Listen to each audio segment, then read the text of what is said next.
এই তোমার নাম কি? দুলাভাই। হ্যাঁ দুলাভাই। তোমার বাড়ি কোনে? উদ্গারি। হ্যাঁ সেই। সিরাজগঞ্জ উদগাড়ি। হ্যাঁ। কুসু। হ্যাঁ বাবা। মেয়া গাইছে না? হ্যাঁ হ্যালো। বিয়া কি করবে? না। করবে না? বেকম। তোমার কি বুকে পশম জ্বালাইছে এখন? হ্যাঁ। ভালোই। দেখ বই পছন্দ নাই দেখ।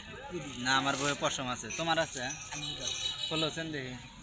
আল্লাহ এলা কেমনে বই পছন্দ। কো একটু পশমও নাই। আছে। সে মতো বইয়ে পশম নাই, বিয়া হইতেছে না তোমার? আছে মেলাডি পশম না? বিয়া তেলে নিয়ে যাত্রা ভাই। না এই না। এই দেওয়া যাবো গা বিয়া কার। তোমার বয়ে যেহেতু পশম জ্বালাইছে না?